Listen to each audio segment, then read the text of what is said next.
All right, so with the way everybody they go meet President Bola Ahmed Tinubu now, with the way everybody done dey loyal to Tinubu, I am not even bothered about the second term.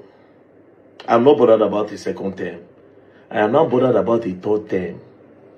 Think about it. I just saw a video of Pastor Tunde Bakare, where go meet Tinubu. After all what he talk about Tinubu, he still later go meet him. I think there was a place where he even said he will never call Tinubu his president. So coincidentally, yesterday he did with him. You understand, where he chill. And there's no way he no go say Mr. President. Now, what am I trying to say? Now everybody they join APC. I go play with him Tunde Bakare, where Pastor Tunde Bakare talk before. You know, now everybody they go join Tinubu. Think about it though. One of the main reasons why I think these people want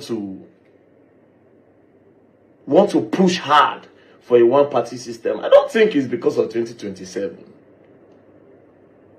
At this point, it's becoming more and more like something that is about the future.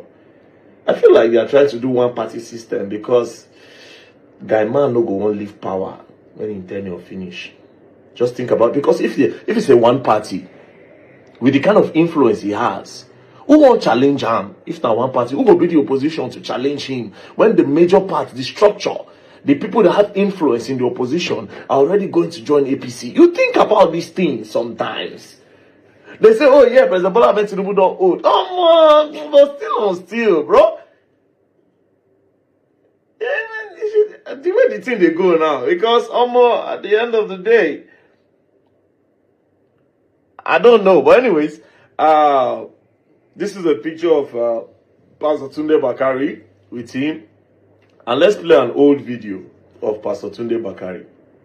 At the center of this political banditry is the motor park brand of politics, nurtured by the old brigade politicians, and in recent times by President Bola Ahmed Tinubu. Mr. President, it is through your influence that the Nigerian National Assembly has become a haven for legislative rascality. Mr. President, it's under your watch that the National Assembly has become an extension of the executive, grossly violating the principles of separation of powers and rubber stamping the whims and caprices of your office, all while singing the international anthem of sycophants on your mandate we shall stand. Mr. President, thanks to your political machinations, Nigeria is now bedeviled by a captured National Assembly, the most ineffective in its checks and balances role since the start of the Fourth Republic. In 2006, the Fourth National Assembly had the audacity to reject the tenure extension bid of a sitting president. In 2010, the Sixth National Assembly summoned the courage to stand against a power hijacking cabal and restore Nigeria to the path of constitutionality by invoking the doctrine of necessity. In 2011, the House of Representatives of the Seventh National Assembly had the courage to elect its leaders, as did the Senate of the Eighth National Assembly in 2015, defying executive interference. This National Assembly, the 10th, has by its unconstitutional endorsement of the President's abuse of powers proven to be the most spineless in our recent history.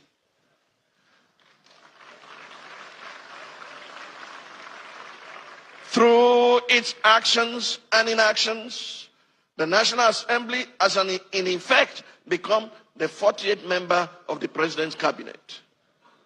While a cabinet minister by the name of Wike, is it Wike or Wike or Wakeep?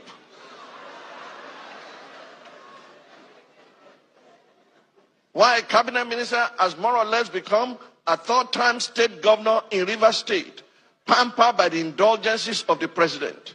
Recent events have made it clear to Nigerians that had this assembly been in place in 2006, when the third-term agenda was proposed, our democracy would have since morphed into one of Africa's lamentable tales of sit-tight dictatorship.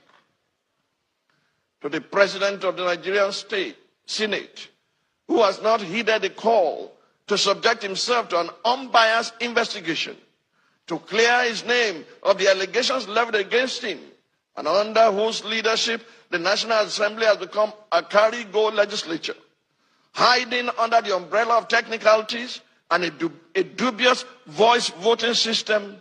I leave you and your conscience with the words of Frederic Bessiert, former deputy of the French National Assembly.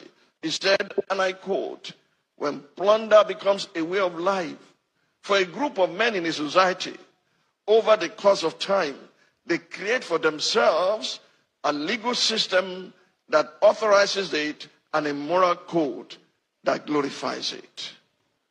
To the President of the Federal Republic of Nigeria, under whose brand of politics the institution of legislative oversight is collapsing and our democracy is faced with an existential threat, I say, Mr. President, Nigeria is too delicate for this kind of politics. If this state capture was what you meant by a Milokan, it is an anticlimax that can only be counterproductive at the end. I urge you, Mr. President, to think deeply and reflect on these words. No man is wise enough, nor good enough to be trusted with unlimited power. Mr. President, please stop playing God.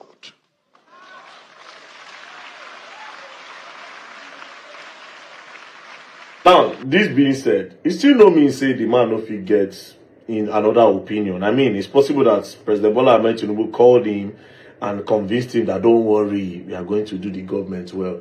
My point of making this video is never say never at the end of the day.